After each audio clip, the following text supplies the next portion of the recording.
বাংলাদেশের টেক সেক্টরকে বলা হচ্ছে নেক্সট বিগ থিং। চলুন এর আসল ভবিষ্যৎটা একবার দেখে নিই। ভাবা যায় ২০৩৫ সাল নাগাদ সফটওয়্যার রপ্তানি গিয়ে দাঁড়াবে $2.5 বিলিয়ন, মানে মাত্র ১০ বছরেই প্রায় ৪ থেকে ৫ গুণ বৃদ্ধি। এটা বাজারের পুরো চিত্রটাই বদলে দেবে। কিন্তু প্রশ্ন হল, এই অবিশ্বাস্য গ্রোথের পেছনের আসল কারণটা কি? চলুন মূল ভিত্তিগুলো দেখা যাক। প্রথমত, এখানকার তরুণ প্রজন্ম। ৬০% বেশি মানুষের বয়স ৩০-এর নিচে। এরাই তো আসল শক্তি।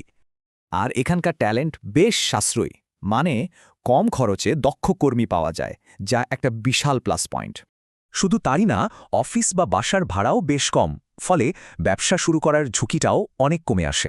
তবে শুধু কম খরচই নয়, সরকারি পলিসিও কিন্তু এখানে দারুণ একটা ভূমিকা রাখছে।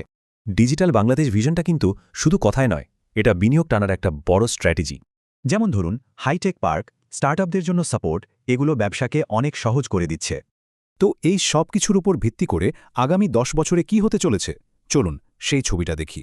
এখানে দেখুন, ২০৩৫ সালের মধ্যে কর্মী সংখ্যা প্রায় ২-৩ গুণ বেড়ে যাবে। চাহিদাটা বুঝতেই পারছেন।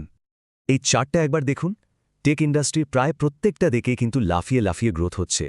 আর প্রযুক্তির ফোকাসও বদলাচ্ছে। এআই, ক্লাউড থেকে ফোকাস যাবে আইওটি, স্মার্ট সিটির মতো দিকে। তবে এত সুযোগের পাশাপাশি কিন্তু কিছু চ্যালেঞ্জও আছে, সেগুলোও মাথায় রাখতে হবে।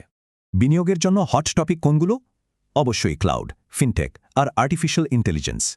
ভালো খবর হলো, এই চ্যালেঞ্জগুলো মোকাবেলার জন্য একটা স্ট্র্যাটেজিক প্ল্যানও কিন্তু রেডি আছে। সোজা কথায়, বাংলাদেশ এখন আর ফলোয়ার নয়, বরং সাউথ এশিয়ায় একজন লিডার হওয়ার পথে এগোচ্ছে।